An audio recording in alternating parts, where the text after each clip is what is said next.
Good morning वर्षा madam. Good morning. जब आपकी गाड़ी आती है आपको इलेक्ट्रॉनिक रोज आपके नीचे रहते हैं। क्या आज आपण पुन्हा लोग दोनों तरफ साथ है।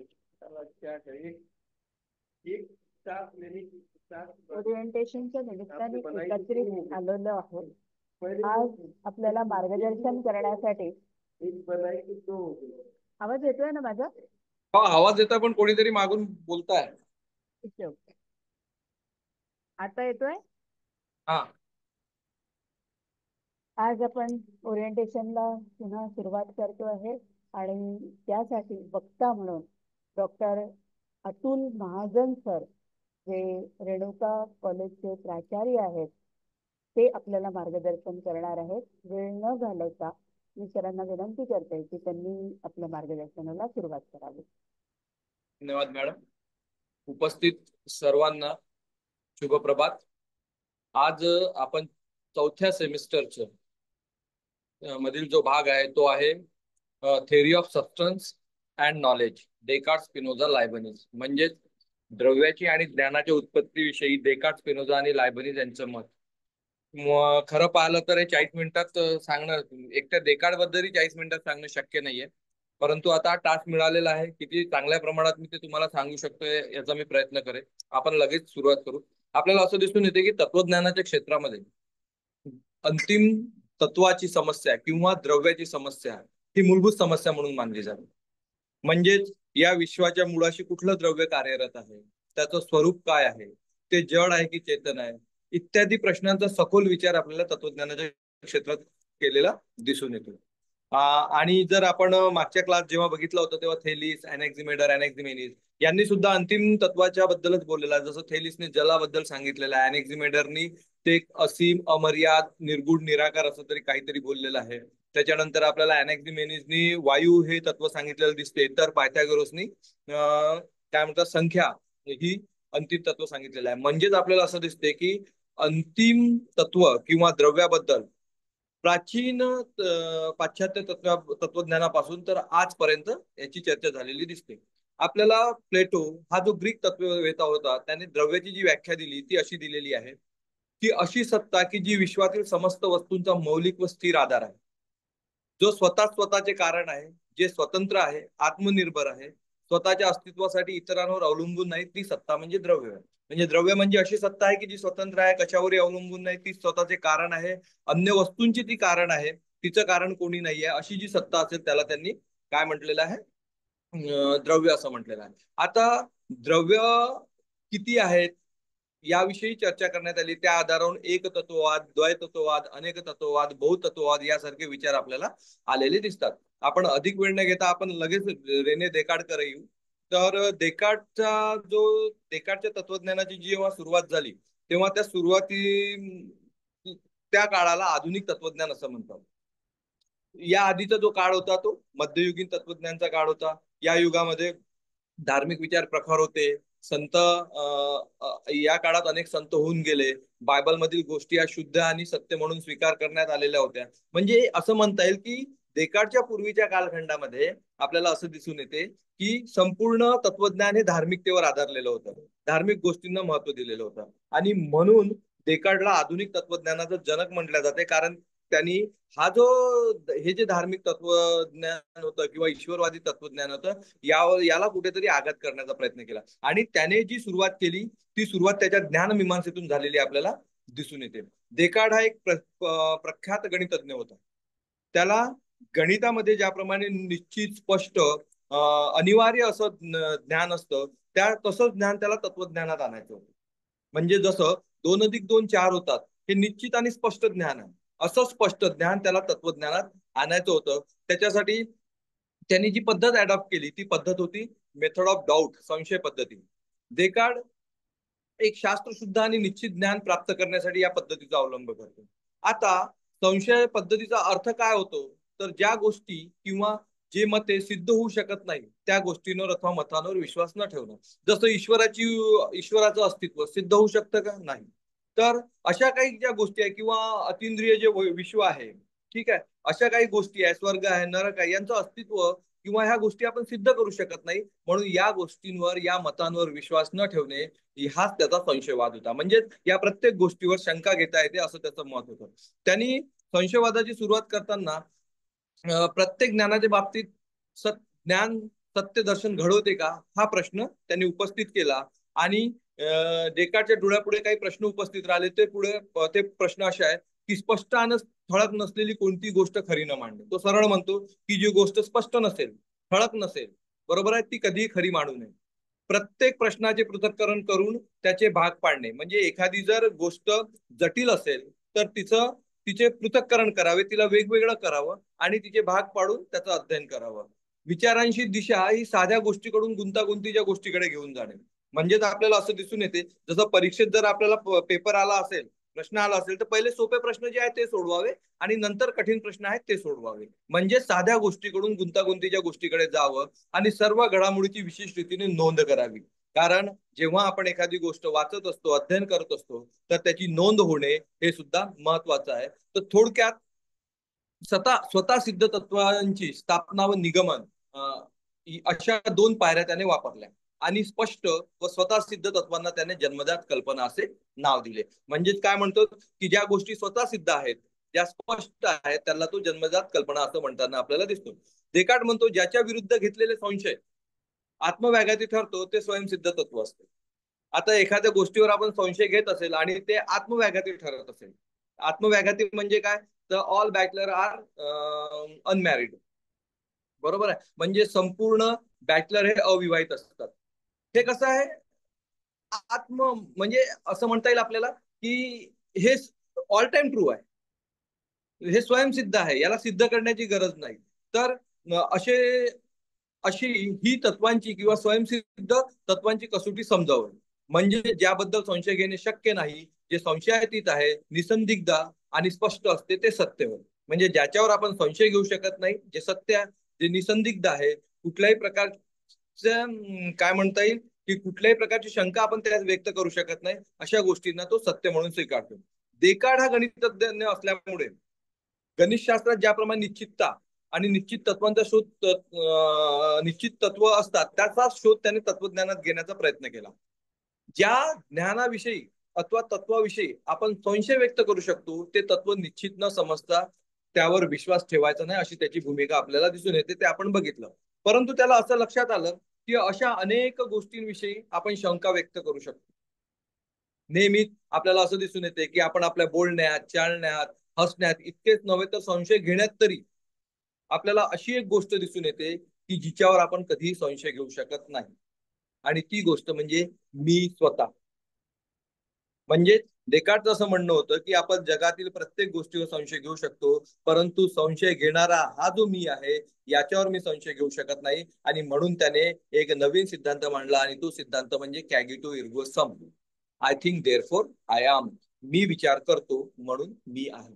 हे स्वयंसिद्ध तत्व आहे, बरोबर आहे, की याला सिद्ध करण्याची गरज नाही. मी असं म्हणू शकतो का की माझं अस्तित्व आहे का? अरे मी असं बोलत असतानाच माझं अस्तित्व सिद्ध होत आहे. म्हणजे मी हसण्यात, बोलण्यात, चालण्यात माझं अस्तित्व आपोआप सिद्ध होत आहे. आणि म्हणून डेकार्टने जे अंतिम तत्व किंवा जे तत्व शोधून काढलं, जे स्पष्ट तत्वज्ञानाच्या क्षेत्रात जे स्पष्ट आणि एकदम निश्चित असते, तो आहे मी. संशय करता याच्यावर आपण कधीही संशय घेऊ शकत नाही, असं त्याचं मत होतं. आणि हाच त्याचा आय थिंक देअरफॉर आय एमचा सिद्धांत आहे.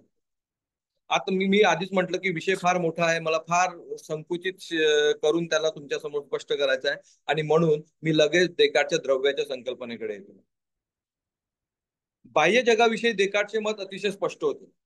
त्याच्या मतानुसार ज्याप्रमाणे आत्म्याचे अस्तित्व निश्चित आणि स्पष्ट आहे, तेवढेच बाह्य जगाचे ज्ञानही निश्चित आणि स्पष्ट आहे. तसेच ते सत्यही आहे असं तो म्हणतो. जगाच्या अभावी आत्म्याला ज्ञान होऊ शकत नाही. म्हणजे आत्म्या जग नसेल तर आत्म्याला ज्ञान कशात होईल. तसेच जर आत्मा सत्य आहे तर या आत्म्याला ज्या ज्या वस्तूचे ज्ञान होते त्या त्या वस्तू सुद्धा सत्य आहे. आत्मा सत्य आहे कशावरून ठरलं, तर I think therefore I am या आधारावरून आत्मा सत्य आहे ठरतं. आणि आत्म्याला ज्या ज्या वस्तूंचं ज्ञान होत असते त्या त्या वस्तू सुद्धा सत्य आहेत असं त्याला म्हणतो, असं तो मान्य करतो. आता आणि म्हणून तो आत्मा आणि जड द्रव्य हे दोन तत्व स्वीकारताना आपल्याला दिसून येते. आता शास्त्रीय मतानुसार जर आपण याचा विचार केला तर आत्मा आणि जड द्रव्य हा द्वैतवाद मन आणि शरीर या द्वैतवादाच्या नावाने सुद्धा प्रसिद्ध आहे. देकार्डने बुद्धिवादी दृष्टिकोनातून मन आणि शरीराचा संबंध स्पष्ट करण्याचा प्रयत्न केला. देकार्ड मन आणि शरीर हे सापेक्ष द्रव्य असून ते ईश्वरावर निर्भर आहे मत मान्य करतो. म्हणजे आता तुम्हाला इथे लक्षात येईल की देकार्ड एकंदरीत 3 द्रव्य स्वीकार करताना दिसतो. एक आत्मा आणि जड किंवा मन आणि शरीर, आणि हे 2 झाले, आणि तिसरं ईश्वर. आता मन आणि शरीर यांना तो सापेक्ष द्रव्य म्हणतो आणि ईश्वराला निरपेक्ष द्रव्य असं म्हणतो. आता मन आणि शरीर यांना सापेक्ष द्रव्य का बरं म्हणत असेल तर ते यावरून आपल्याला हे असं म्हणता येईल यावर आपल्याला की ते ईश्वरावर आधारित आहे, ते ईश्वरावर निर्भर करतात. परंतु ईश्वर हे निरपेक्ष द्रव्य आहे, ते कुणावरही आधारित नाही. परंतु इथे मात्र आपल्याला देकार्डच्या मतामध्ये थोडासा विरोधाभास दिसून येतो. तो विरोधाभास असा की द्रव्याची जर आपण डेफिनेशन बघितली तर आपल्याला द्रव्याची डेफिनेशन अशी दिसते, व्याख्या अशी दिसते की जे स्वतंत्र आहे, निरपेक्ष आहे, कशावरही अवलंबून नाही, जे स्वतःचे कारण आहे, ते म्हणजे द्रव्य. आता ईश्वर या अर्थाने द्रव्य होईल आपण मान्यही करू. देकार्डने जो ईश्वर स्वीकारला त्या अर्थाने ईश्वर द्रव्य होईल, कारण ईश्वर हे स्वतःच निरपेक्ष द्रव्य आहे, ते कशावरही अवलंबून नाही, ते स्वतःचे कारण आहे. परंतु आणि एक अजून त्याचं गुण आपण सांगता येईल की जे नित्य असते. परंतु सापेक्ष द्रव्य जे म्हणजे मन आणि शरीर हे मात्र द्रव्याच्या व्याख्येनुसार द्रव्य सिद्ध होत नाही. कारण द्रव्याची व्याख्या आपण आधी बघितली आहे आणि आपल्याला असं दिसते की मन आणि शरीर ते ईश्वरावर आधारित आहे, आणि म्हणून देकार्डच्या तत्वज्ञानामध्ये हा एक विरोधाभास आपल्याला दिसून येतो. तर एकंदरीत आपण जर बघितलं तर देकार्डने 3 द्रव्य स्वीकारलेले आहेत. ईश्वर हे निरपेक्ष द्रव्य आणि मन आणि शरीर हे सापेक्ष द्रव्य. अशा प्रकारे आपल्याला त्याचं मत दिसून येते. आता पुढे प्रश्न असा निर्माण होतो की मन आणि शरीर हे 2 विरोधी तत्व आहे. म्हणजेच मन हे चेतन आहे आणि शरीर हे जड आहे. तर आपल्याला असं दिसून येते की हे 2 तत्व एकत्र कार्य करतात कशी, हा एक मोठी समस्या आपल्याला देकार्डच्या तत्वज्ञानात दिसून येते. याला देकार्डचा द्वैतवाद किंवा मन आणि शरीराचा द्वैतवाद असे सुद्धा म्हटले जाते.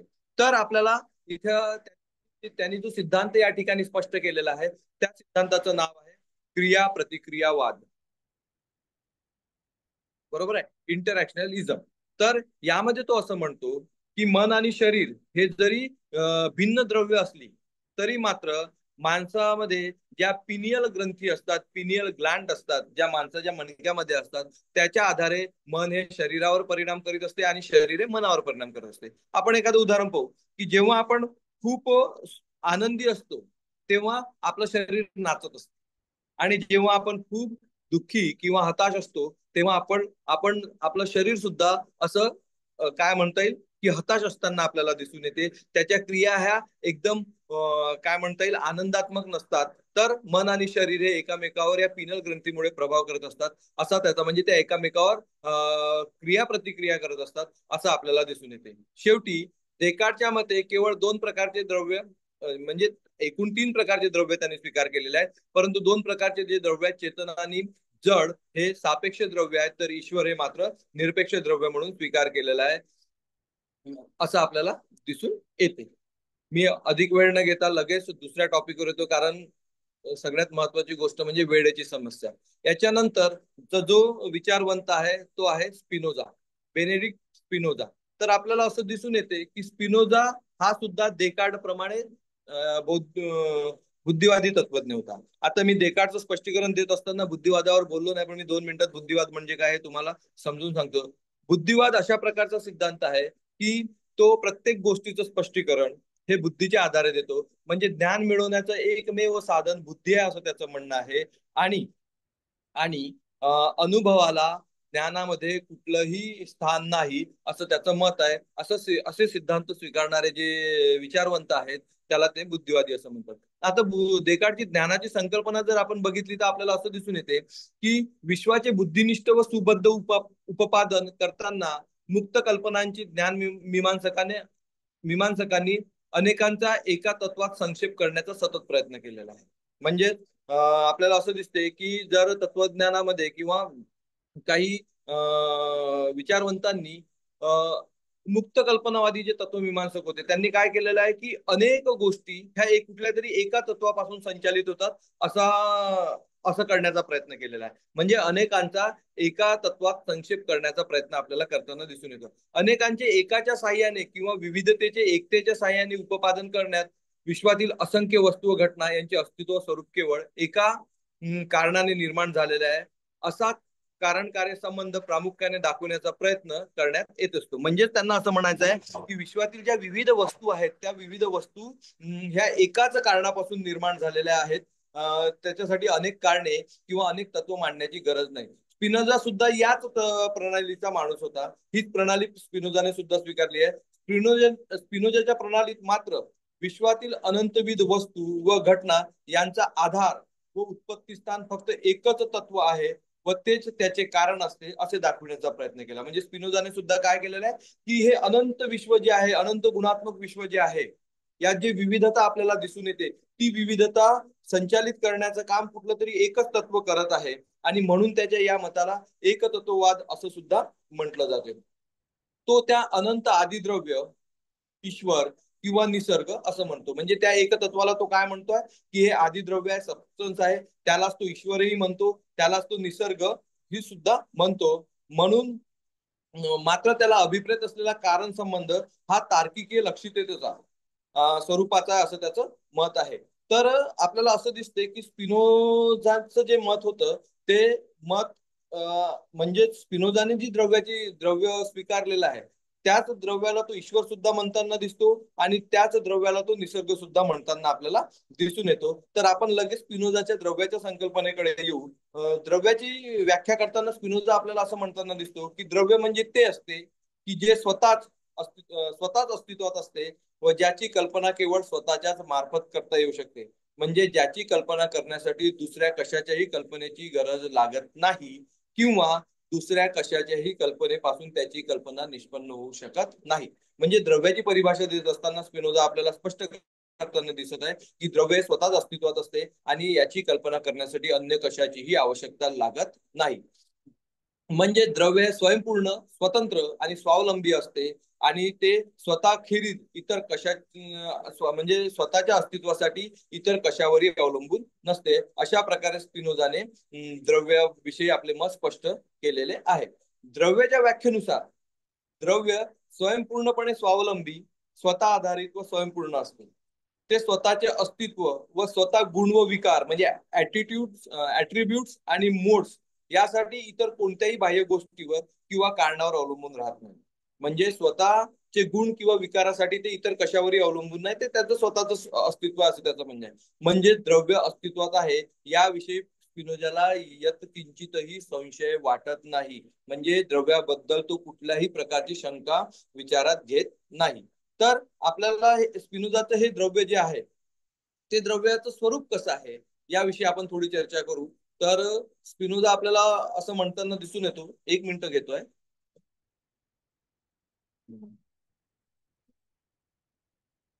तो असं म्हणतो की द्रव्य हे स्वयंपूर्ण स्वतंत्र अस्तित्व असलेलं असतं. ते अनंत अमर्यादित असतं. अनंत नसेल तर ते स्वावलंबी किंवा स्वयंपूर्ण होऊ शकणार नाही. तसेच असे द्रव्य फक्त एक आणि एकमेव असते, याच्यापेक्षा अन्य दुसरं कुठलंही द्रव्य नाही. जर समजा एक किंवा दोन द्रव्य मानले असते तर पुन्हा समस्या निर्माण झाली असती आणि म्हणून ते एकच तत्व किंवा एकच द्रव्य मान्य करताना आपल्याला दिसून येतो. द्रव्य स्वतःचे कारण असते असं त्याचं मन आहे. त्यांनी कॉझा-सुई अशी एक संकल्पना वापरलेली आपल्याला दिसते. म्हणजेच या द्रव्याची उत्पत्ती कुठल्याही अन्य द्रव्यापासून झालेली आहे असं त्याला म्हणायचं नाहीये. म्हणजे द्रव्य स्वतःचं कारण आहे असं त्याचं मन आहे. त्याचप्रमाणे द्रव्य मुक्त असते. याचा अर्थ त्याच्या बाहेरील काही त्याचे निर्धारण करू शकत नाही, ते स्वयं निर्धारित आहे. म्हणजे त्याचं निर्धारण करण्यासाठी कोणाचीही गरज पडत नाही, ते स्वतःला निर्धारित करत असते. याचा अर्थ द्रव्य कसं आहे, मुक्त आहे असं त्याचं म्हणणं आपल्याला दिसते. आता सामान्य बुद्धीची माणसे विश्वातील असंख्य वनस्पती, प्राणी, घटना यांना स्वतंत्र पृथक अस्तित्व असते असे मानतात. परंतु स्पिनोझा म्हणतो हे चूक आहे. स्पिनोझाच्या दृष्टिकोनातून निसर्गातील किंवा विश्वातील कोणत्याही वस्तूला किंवा घटनेला स्वतःचे वेगळे पृथक अस्तित्व असू शकत नाही. का बरं? कारण विश्वातील प्रत्येक वस्तूचे घटनेचे इतर वस्तू व घटनांशी संबंध असतात. त्यांच्या मार्फत ती जशी असते तशी असते किंवा तिचे स्वरूप ठरत असते व शेवटी तिच्या अंतिम सत्तेशी जो संबंध येतो त्यावरून तिचे स्वतःचे स्वरूप आणि विश्वातील स्थान निश्चित होते. म्हणजेच त्याला हे म्हणायचं आहे की विश्वातील अनेक वस्तू ह्या स्वतंत्र आहेत असं मांडण्याची गरज नाही. याचा मूलाधार कोणीतरी एक अंतिम तत्व असायला पाहिजे आणि त्यालाच स्पिनोझा द्रव्य म्हणताना आपल्याला दिसून येतो. आता स्पिनोझाने पुढे असं म्हटलेलं आहे की या विश्वाचं मूळ द्रव्य कोण आहे, तर ईश्वर आहे असं तो म्हणतो. आणि त्याच्या या सिद्धांताला एकेश्वरवाद सुद्धा म्हटलं जाते. मग मी आधीच सांगितलं होतं की स्पिनोझाने निसर्ग, ईश्वर आणि द्रव्य या संकल्पना एकाच अर्थाने वापरलेल्या आहेत. त्याची द्रव्याची संकल्पना कार्टेशियन वादाकडे, निसर्गाची संकल्पना बुनोकडे आणि ईश्वराची संकल्पना त्याच्या विचारांना गती देणाऱ्या ईश्वर विषयक धार्मिक कल्पनांकडे मागे वळून पाहते.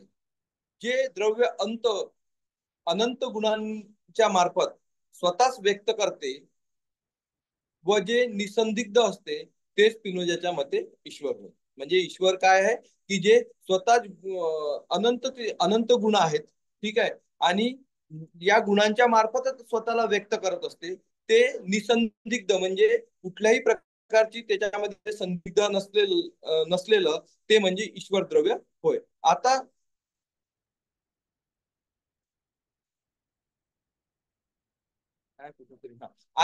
ईश्वराचे अस्तित्व सिद्ध करण्यासाठी स्पिनोझा 4 प्रकारचे युक्तिवाद देतात. त्याच्या युक्तिवादाच्या मागे ज्या सुस्पष्ट व विभक्त कल्पना व्याघातापासून मुक्त असतात अशा प्रकारच्या सत्यावर किंवा विश्वासावर आधारलेला आहे. पहिला युक्तिवाद त्यांनी अस्तित्ववादी युक्तिवाद आहे. या युक्तिवादानुसार ईश्वर अनंत व परिपूर्ण द्रव्य असेल तर त्याच्या ठिकाणी कोणतेही वैगुण्य असू शकणार नाही. म्हणजेच कुठलंही वैगुण्य त्याच्यामध्ये आपल्याला दिसणार नाही. त्याला अस्तित्व नसेल तर तो अपूर्ण ठरेल. म्हणून ईश्वराच्या अनंतत्वात अस्तित्व अंतर्भूत असले पाहिजे. म्हणून ईश्वरास अस्तित्व असले पाहिजे. जर अस्तित्व नसेल तर तो अपूर्ण ठरेल. जसं आपण स्वतःचा विचार केला किंवा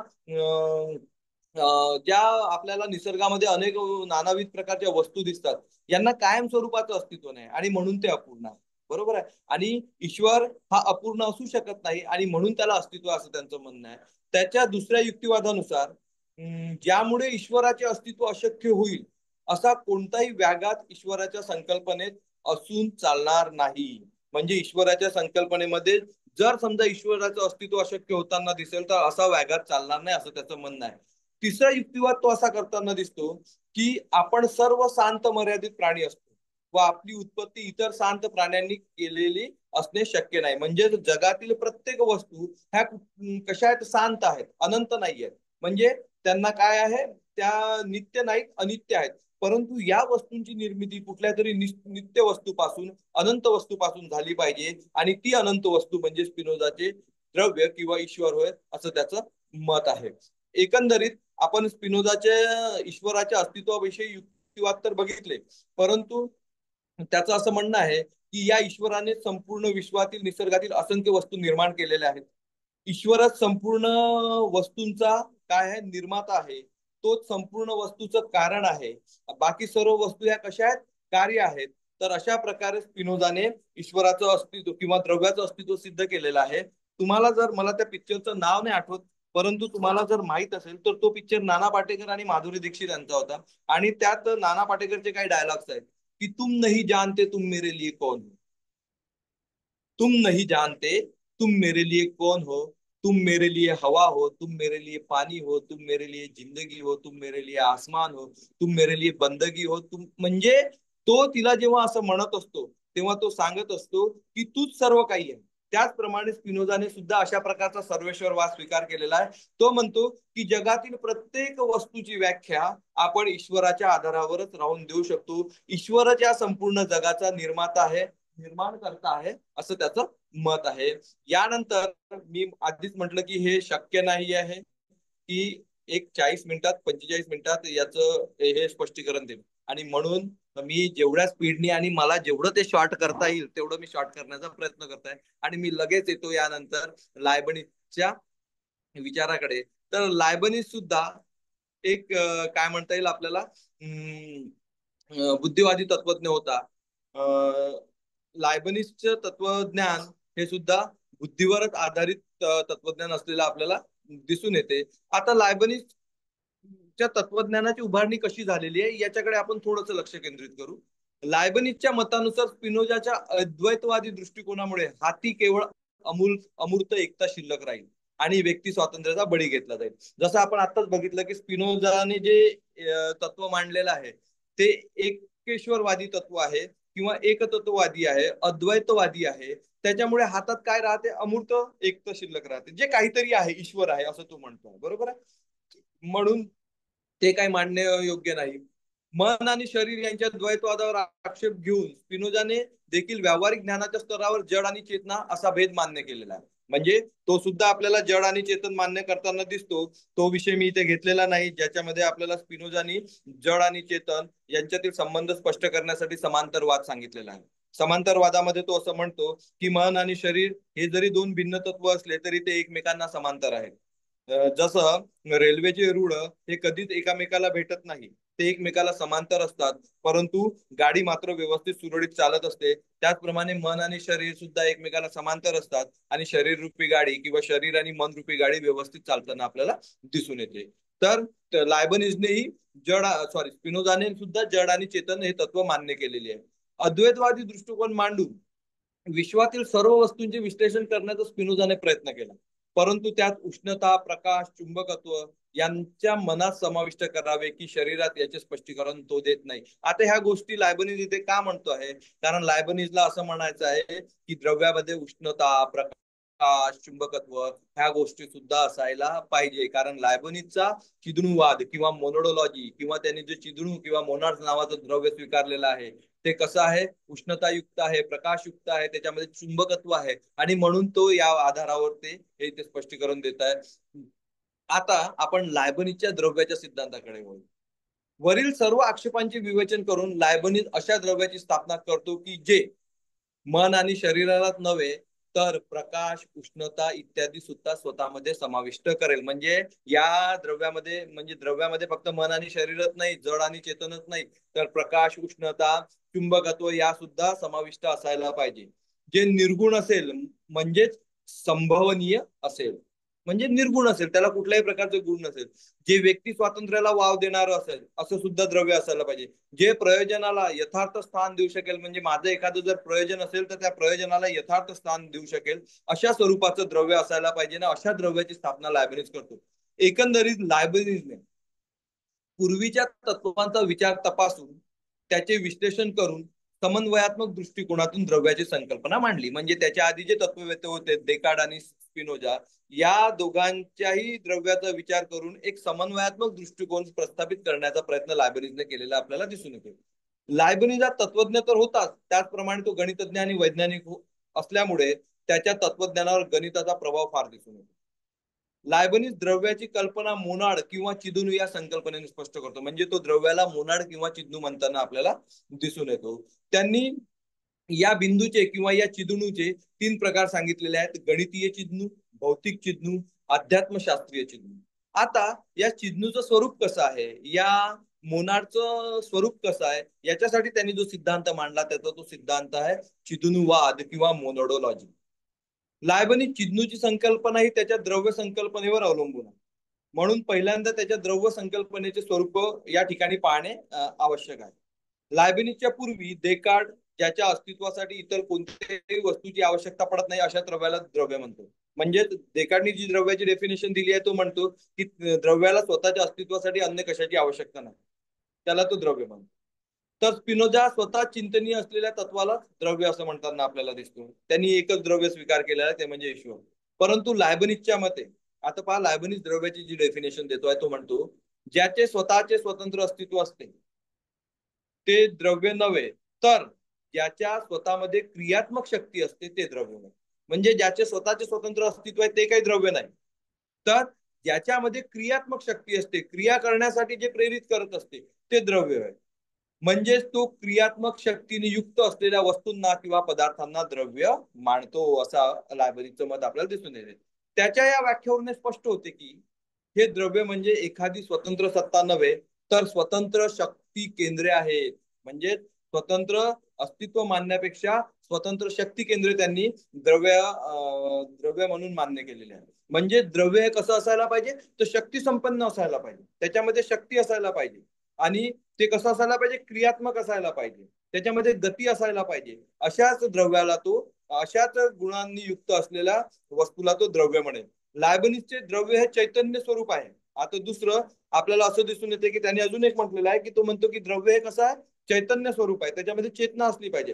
त्याच्या दृष्टीने विश्वाच्या मुळाशी द्रव्य अर्थात स्वतंत्र शक्तीचे केंद्र आहे, परंतु ते एक नाही तर अनेक आहे. आणि पुढे तो असं म्हणताना दिसतो की द्रव्य एक नाही, दोन नाही, तर अनेक प्रकारची आहेत. ते भौतिकी नाही तर अभौतिक आहेत. आणि त्याच्यानंतर तो काय म्हणतो, ते भौतिक नाहीत तर अभौतिक आहेत, कारण त्यांनी आधीच म्हटलेलं आहे की त्याच्यामध्ये चेतना असायला पाहिजे. ते जड नाहीत तर चेतन आहे, शरीर नाहीत तर आत्मरूप आहे. अशा द्रव्याला लायबनिस चिदनू असं म्हणताना आपल्याला दिसून येतो. आता चिदनूचे स्वरूप स्पष्ट करताना आपल्याला असं दिसतंय की चिदनूला इंग्रजीमध्ये मोनाड्स म्हणतात. लायबनिस पूर्वी ब्रुनो या तत्ववेत्याने आणि वॉल हेमॉन्ट या रसायनशास्त्रज्ञाने मोनाड या शब्दाचा वापर केलेला आहे. त्यांनी सरळ, सूक्ष्म आणि किमान अवयवाला मोनाड असं म्हटलेलं आहे. युनान भाषेच्या अनुषंगाने चिदनूला एकक किंवा युनिट सुद्धा असं म्हणतात. तर नेमकं या चिदनूचं स्वरूप कसं आहे, तर ते आपल्याला असं दिसून येते की चिदनू हे विश्वातील वस्तूचे मूळ घटक आहे. म्हणजे या जगातील जेवढेही विश्वातील वस्तू दिसतात त्या वस्तूंचे मूळ घटक म्हणजे हे चिदनू आहेत. दुसरं आपल्याला असं दिसून येते की चिदनू कसे आहेत, तर चिदनू नित्य असतात. म्हणजे चिदनू स्वतःच मूळ घटक असल्यामुळे ते अन्य घटकापासून निर्माण होत नाही. जसं आपण टेबल याला मूळ घटक मानणार नाही, टेबल हा लाकडापासून निर्माण झालेला आहे, लाकूड हे झाडापासून निर्माण झालेला आहे, झाड हे फळापासून निर्माण झालं, बी पासून निर्माण झालेलं आहे. आता बी पहिले आलं की झाड पहिले आलं, फळ पहिले आलं, हे याचं उत्तर आपल्याला देता येणार नाही. पण असं समजू की आपण हे बी हे मूळ घटक आहे. त्याचप्रमाणे लायबनिस काय म्हणतो की चिदनू या विश्वाचं मूळ घटक आहे, त्याचं अजून विभाजन होणार नाही, ते कशापासून निर्माण झालेलं नाही. मूळ घटक असणे म्हणजे कशापासून निर्माण न होणे.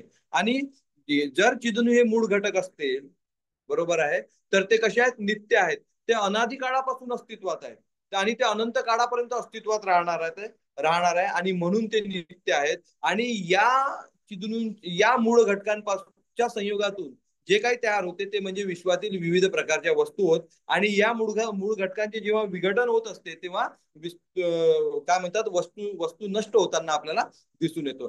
त्याच्यानंतर तो असं म्हणतो की चिदनू विस्तार शून्य आणि अविभाज्य असतात. म्हणजे त्यांचं कधीही विभाजन करता येत नाही, कारण मूळ घटक आहे, नित्य आहे. मूळ घटकांचं कधीच विभाजन करता येत नाही, म्हणून ते विभाजक क्षम आहेत. त्याचं कधीही विभाजन होऊ शकत नाही. आणि ते विस्तार शून्य आहे, त्याचा विस्तारही होत नाही असं त्याचं म्हणणं आहे. नंतरचा जो त्यांनी जे सांगितलेला आहे चिदनूच्या स्वरूपाबद्दल, की प्रत्येक चिदनू द्रव्य दृष्टीरूप असतात, म्हणजेच ते गवाक्षहीन असतात. गवाक्षहीन म्हणजे खिडकी रहित. म्हणजे त्यांनी असं म्हटलेलं आहे की या विश्वात अनेक प्रकारचे चिन्ह आहेत आणि प्रत्येक चिन्ह हे आपलं स्वतःच एक विश्व जगत असतं. आणि या चिन्हूमध्ये बाहेरून काही आतमध्ये येत नाही. खिडकी असेल तर आतमध्ये येईल ना, किंवा खिडकी असेल तर आतून बाहेर जाईल. परंतु चिन्ह कसे आहेत, गवाक्षहीन आहेत, खिडकी रहित आहेत. त्याच्यामुळे यात बाहेरून आतमध्ये काही येत नाही आणि आतून बाहेर काहीच जात नाही. म्हणजेच प्रत्येक चिन्ह हे स्वतःच मध्ये जगणारे एक लहानसे जगत असते असं त्याचं म्हणणं आहे. आणि प्रत्येकाला स्वतःचे आंतरिक जीवन असते असं त्याचं म्हणणं आहे. स्वतःचा आंतरिक नियम असतो असं तो म्हणतो.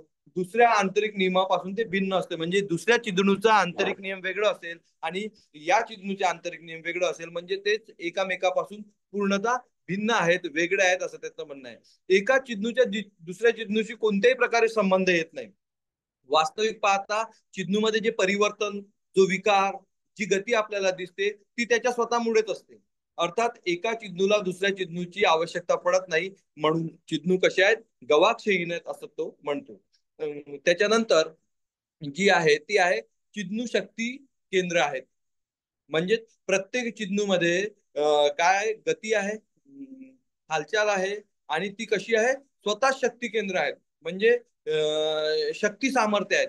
या शक्ती सामर्थ्यामुळे त्याला खरे अस्तित्व असते, आणि म्हणून अंतिम दृष्ट्या द्रव्य म्हणून सिद्ध झालेल्या चिन्हूचा सर्वानुभूत गुण विस्तार नसून शक्ती आहे असं त्याचं मत आहे. चिन्हू कसे आहेत, आत्मस्वरूप आहे. आधीच आपण पाहिलं की तो चिन्हूंना भौतिक मानत नाही, जड मानत नाही, तर ते कसं आहेत, आत्मस्वरूप आहेत. चिन्हू संपूर्ण विश्वाला प्रतिबिंबित करीत असतात. तो जणू काही विश्वाचा जिवंत आरसाच असतो. विश्वाचे चिन्हूमध्ये पडलेले प्रतिबिंब म्हणजे विश्वाचे प्रातिनिधिक रूप आहे असं त्याचं म्हणणं आहे. या प्रतिबिंबाचे स्वरूप त्या त्या चिन्हूच्या वृत्ती प्रवृत्तीच्या वैशिष्ट्यानुसार निश्चित होते, आणि म्हणून चिन्हू अनन्य साधारण आहे असं ते म्हणतात. त्याच्यानंतर त्यांनी असं म्हटलेलं आहे की चिन्हू हे नित्य आणि शाश्वत आहे. आपण पाहिलेलं आहे की जे मूळ घटक असतील ते नेहमी नित्य असतील आणि शाश्वत असतील. ना त्याचा कधी अंत होणार आहे, ना त्या कधी निर्माण झालेला आहे. चिन्हू निरपेक्ष आहेत, स्वयंभू आहेत. म्हणजे चिन्हू हे स्वतंत्र आहेत, ते कशावरही अवलंबून नाही. म्हणजेच ते निरपेक्ष आहे. सापेक्ष असते तर मात्र त्यांना अंतिम द्रव्य म्हटलं गेलेलं नसतं. तर यानंतर आपल्याला जे दिसून येते ते आहे चिन्हूंचे प्रकार. लायबनिझने चिन्हूंचे 5 प्रकार सांगितलेले आपल्याला दिसून येते. पहिला आहे निद्रिस्त किंवा साधारण चिन्ह, ज्याला अचेतन चिन्ह असं म्हणून. जाणीव विरहित चिन्हूला निद्रिस्त चिन्ह म्हणतात. ज्याच्यामध्ये जाणीव नसते अशा चिन्हूंना निद्रिस्त चिन्ह म्हणतात. हे चिन्ह सूक्ष्म, निम्न असल्यामुळे त्यांची तुलना गाळ झोपलेल्या किंवा मूर्छित असलेल्या शक्तीशी करता येते. लायबनिसच्या मध्ये दगड, माती, लाकूड यांना तो निद्रिस्त चिन्ह असं म्हणत असतो. त्याच्यानंतर जो आहे ते आहे स्वप्नस्थ किंवा उपचेतन चिन्ह. विकासाच्या दुसऱ्या नंबरवर स्वप्नस्थ चिन्ह येतात. यांची पातळी निद्रिस्त चिन्हूच्या वरच्या पातळीची असते. यांच्यात असणारी चेतना पूर्णतः बोधावस्थेत नसते. म्हणजे ज्याप्रमाणे आपल्याला जाणीव, आपल्यामध्ये चेतना आहे आणि आपल्याला जाणीव होत असते, तशी एकदम बोधावस्थेतली नसते आणि पूर्णतः अबोधावस्थेतली नसते. म्हणजेच निद्रिस्त चिन्ह असतात, दगड, माती, लाकूड यासारखी ती अबोधावस्थाही नसते. या दोघांची मधली अवस्था असते. या प्रकारामध्ये वनस्पती विश्वात वास करणाऱ्या चिन्हूंचा समावेश होतो. म्हणजे आपण असं म्हणूया की वनस्पतीमध्ये जे चिन्ह असतात ते अशा प्रकारचे चिन्ह असतात असं म्हणतात. त्याच्यानंतर तो जे चिन्हूचा प्रकार त्यांनी सांगितलेला आहे त्याला त्यांनी जागृत किंवा चेतन चिन्ह असं म्हटलेलं आहे.